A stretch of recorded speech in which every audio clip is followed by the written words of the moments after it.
Among the Lost Things by Anna Kavan. Originally published by Peter Owen in 1970, nearly 2 years after the author's death, in a collection of her stories entitled Julia and the Bazooka. Republished in 1975 by Alfred A. Knopf. Read by Daryl T. Smith II for my channel, Quasar Spectra. Among the Lost Things. The new, the great, the divine star is like no other. It alone has the glory, the godlike power to create new forms of life and a world of its own. It came into being at the midwinter solstice, while man was celebrating the birth of a god. Now the star is man's new god, producing changes unprecedented in his planetary environment, setting in motion undreamed-of chains of events, destroying delicate balances which took millennia to evolve. How it glittered in meteoric flight, shooting up like a stupendous missile to its place in the sky. Its brilliance set the darkness on fire. Its rays touched the earth with magic and laid their spell on the earth's inhabitants.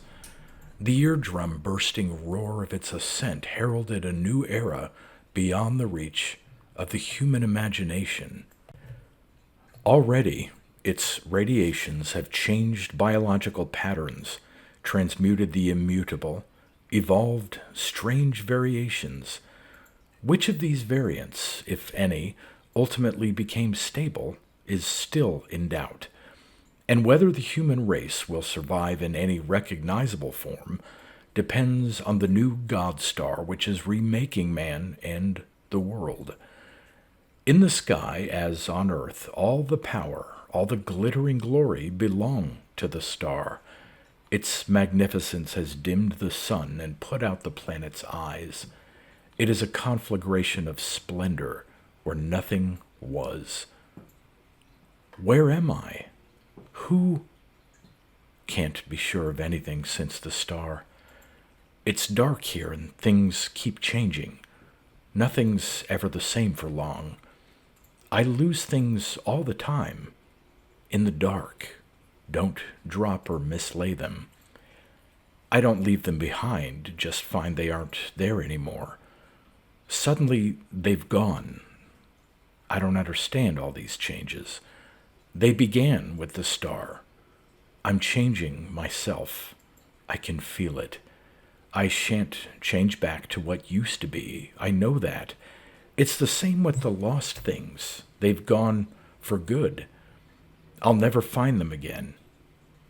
Basic, essential things, always taken for granted, drift away and dissolve, get lost, change into totally different things.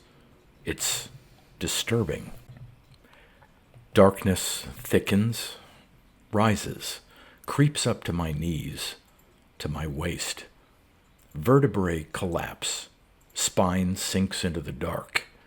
Hair goes next, face now. Eyes sucked out of sockets, smooth as oysters sliding down the black drain.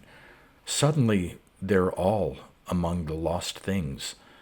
The dark ingurgitates everything, myself included. It's disturbing, all right. The hands of the clock, always at 5:15. Morning? Afternoon? Can't tell in the dark. Is it always the same room? No way of telling that either. Time and place are among the lost things. Sex as well. Male and female interchangeable now. Transsexualism, they call it. It's because of the star. Shadows, thick on the walls, black in the corners. Sky must be black outside. I can't see it. There's a tree. It grows so close that branches touch the window. Leaves keep stirring slightly, continuously, soundlessly now. They bring messages sometimes. Did leaves always? Now they're dark moths swarming against the glass. Leaves begin moving differently, all at once. Flashes of brilliant silver, of blinding white light, glide between the branches. The light of the star. Don't want to see it. It must not touch me. I step back, away from the window, beyond its reach. An obscure doubt skids over the back of my mind, makes me look down at myself. Sex apparently still female. I'm wearing a skirt, anyhow. One of the other sex enters, cheerfully. "Hello there. All in the dark?" "You know I like it." "Okay, I won't put on the light." I feel him lower his hand from the switch, feel relieved. Why doesn't he go now? He knows he shouldn't come in here. He only does it to make me anxious. I'm always tense, uneasy, while he's in the room, especially now when I can't really see him. Where exactly is he? What does he want? I know he enjoys my uneasiness, prolongs it deliberately. That's typical of him. He's spiteful. Conversation seems to be what he wants at present. "They were talking about us up there, about you. They didn't hear me coming, stood in the passage and listened." "What did they say?" "I don't care, don't want to know, but know that I have to ask." "They said they wondered you weren't afraid to live alone with me here, in this lonely house." His voice changes. It sounds different now. It sounds teasing, but in a malicious sort of way. "Why should I be?" "In case I did something to you." "What sort of thing?" "Did you in." Teeth gleam faintly. A grin. He moves then with loose, swaggering strides I can't see. Cowboy swing from the hips. Thumbs hitched in low-slung belt. There's almost no light now. Even against the window, he's only a vague, dark shape, leaning forward slightly, staring at dark night, at nothing. His forehead must be touching the glass. Is he listening to the whispering of the moth leaves? What mysterious information, secret orders do they impart? Instantaneous silver, bright on his hair, gone again in a flash. Why isn't he afraid of the star? "Are you frightened?" he asks chattily. "Of being murdered, I mean." "I never thought about it." "Never?" Shadow face turns toward me. Again the faint gleam of teeth, which continue to show dim white after voice has spoken. "Perhaps you should, just to be prepared, just in case. Because I might have to kill you one of these days." "Why?" The disembodied grin still hangs in the air. Murderer's grin? Cheshire cats? "I might be forced to, don't you see? It might be the only thing I could do. That's the point." "I don't understand." "Don't you?" Silence. The total darkness makes the room a solid black cube. I can't see him at all now, not even against the window. He's moved. Unexpected from over there on the left, his voice startles. "Well, think what's happening to you." "What on earth are you talking about?" Fear in my voice. Has he heard it? His voice, lazy, spitefully teasing, gives nothing away. "Oh, come now. Don't pretend not to understand when you know as well as I do." "I tell you I don't. I haven't the slightest idea what you mean." Without much success, I struggle to keep some control. More silence follows. The deeply preoccupied mind, functioning in depth, is aware that he's moved again. Soundless moves in the dark have brought him close behind me. I feel him standing there threateningly. Hands uplifted. What's he going to do? A second of panic. He strikes a match and reveals his position. Not behind me, after all, a bit to one side. The tiny flicker seems both momentary and ages long, makes the dark more menacing, more intense afterward. His face materializes intermittently as an indistinct blur whenever the cigarette is drawn upon. Otherwise, it remains invisible. I stare and stare, anxiously awaiting each reappearance. In between glimpses, I simply can't think what it's like, that face. I can never remember it. Queer, when I remember movements so well. The face never seems to be the same twice. At last, the voice speaks again.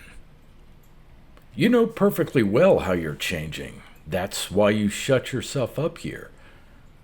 A pause comes after these profoundly disturbing words, during which terror slowly lifts its evil interior head. A few more words. You've only got to look in the glass. Another pause, while the black bud of horror slowly expands and flowers. You mean my mouth is so dry I can hardly produce a whisper? Just what you think I mean. The voice is cruelly casual, confident, firm. Imagination proliferates suddenly like a malignant growth. Nightmare monstrosities crowd the dark room. No, it couldn't possibly happen. Not to me. The words pour out at random, almost regardless of sense. Not to anyone biologically stabilized, a fully mature adult person.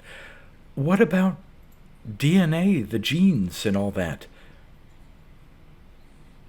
The voice has the sound of desperation, of despairing appeal, as if addressing a judge whose verdict it can't be expected to influence. Perhaps the man can't see. He is a judge. I don't know anything about him.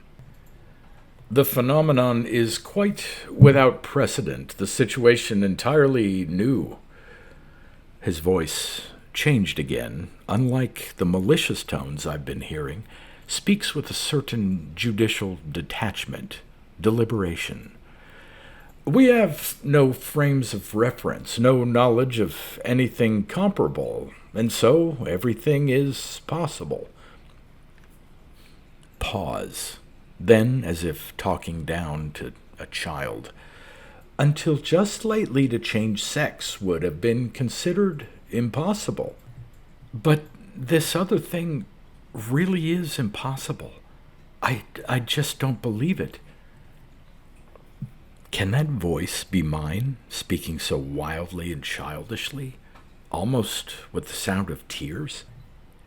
The cigarette is finished, is stubbed out. Unseen movements are sensed in the unlit room, this time toward the door. At last he seems to be going. The door handle clicks as it turns, the face turning with it. Again, a pale gleam of teeth, then it's gone. With my eyes, I can see absolutely nothing. Only my imagination sees him leaning to speak through the crack of the closing door, as 3 words reach me, softly, with a sound of blood-curdling intimacy. Touch your ears. The man is no longer there. He no longer matters. What matters now is the star, which is there, outside the window, glittering through black leaves, black branches in the black sky. The star is omnipresent and omnipotent. I feel its radiations at work in me, consuming and disintegrating my humanity.